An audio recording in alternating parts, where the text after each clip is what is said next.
इस वीडियो में बात करेंगे लिटरेरी करैक्टरिस्टिक्स ऑफ रेनेसां के बारे में, यानी रेनेसां में लिटरेचर कैसा चल रहा था उसके बारे में मैं आपको बताऊंगी। तो सबसे पहली बात ये कि आपको मैंने पिछली वीडियोस में बताया था कि रेनेसां में लोग जो हैं प्रिंटिंग प्रेस जो है उसकी वो बहुत ज़्यादा उस पर काम हो रहा था। ज़्यादा से ज़्यादा बुक्स जो हैं वो पब्लिश हो रही थी और कॉमन पीपल तक उसकी एक्सेस आ चुकी हुई थी। तो इसी तरह अब लिटरेचर जो है वो बहुत पब्लिश हो रहा था, लोग जो इसे बहुत पढ़ रहे थे। अब इसमें बहुत ज़्यादा लोगों को हेल्प भी मिल रही थी, जो है लोगों की जो है थिंकिंग लेवल जो है वो बहुत ज़्यादा ब्रॉड हो चुका हुआ था। न्यू डिस्कवरीज की जा रही थी, उन सबको लिखा भी जा रहा था और पढ़ा भी जा रहा था। इसी तरह यूनिवर्सिटी विर्ट्स हैं जो कि ग्रुप ऑफ राइटर्स थे। इनमें 7 राइटर्स हैं जिन्हें हम यूनिवर्सिटी विर्ट्स कहते हैं। तो ये राइटर्स जो हैं वो ऑक्सफोर्ड और कैम्ब्रिज यूनिवर्सिटी से तालीम हासिल करके आते हैं। उसके बाद इन सारे मिलकर लिटरेचर पे बहुत काम करते हैं। ख़ास तौर पर ड्रामा पे काफ़ी काम किया गया, क्योंकि ड्रामा जो है उस टाइम पे उसको बहुत इंपॉर्टेंस दी जा रही थी। अब इसीलिए इनके लिए कहा जाता है breathe new life into classical models.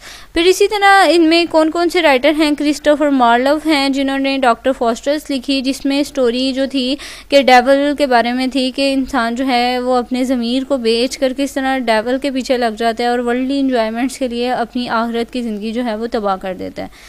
उसके अलावा जॉन लिली हैं, उसके बाद George Peele, Thomas Lodge, George Green, Thomas Nashe and then Thomas काइड।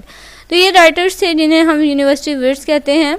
उसके बाद जो बात की जा रही है इंग्लिश पीरियड रेनेसां के लिटरेरी करैक्टरिस्टिक्स के बारे में, वो ये है कि इसमें एसे और प्रोज राइटिंग जो है वो काफ़ी ज़्यादा राइज हुए।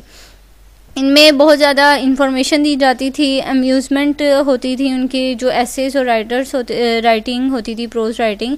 उसके बाद इसी तरह ये बहुत जो हैं पॉपुलर होते गए, क्योंकि प्रिंटिंग प्रेस की एक्सेस हो चुकी थी। हिस्ट्री पर बुक्स लिखी जा रही थी, ट्रैवल पर लिखी जा रही थी, एडवेंचर्स पे लिखी जा रही थी। बुक्स जो हैं वो ट्रांसलेट भी हो रही थी। इतनी ज़्यादा मतलब बुक्स जो हैं उनको हम इंग्लिश लैंग्वेज में ट्रांसलेट कर रहे थे, जिसकी वजह से लोग जो हैं उन्हें समझने लग गए थे। उसके बाद इंग्लिश लैंग्वेज में मतलब बहुत ज़्यादा आपको चेंज मिलेगा। लोग जो हैं लिटरेचर में काफ़ी इंटरेस्ट लेने लग गए थे।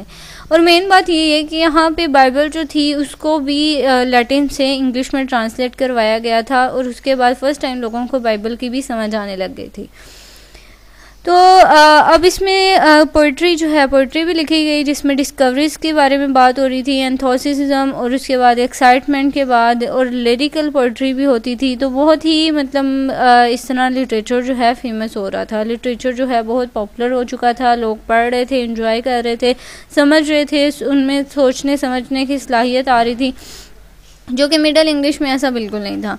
तो इसी तरह अभी इस एज के जो फेमस राइटर थे सर फिलिप सैडने हैं, एडमंड स्पेंसर हैं, देन विलियम शेक्सपियर हैं। विलियम शेक्सपियर को तो हर कोई जानता है। अब नेक्स्ट वीडियो जो होगी मेरी विलियम शेक्सपियर के बारे में होगी कि उन्होंने रेनेसां में क्या क्या इंपॉर्टेंट काम किए। आई होप आपको इस वीडियो की समझ आ गई होगी। Thank you so much for watching. अगर आपको अच्छी लगी तो इसे लाइक और सब्सक्राइब ज़रूर कीजिएगा।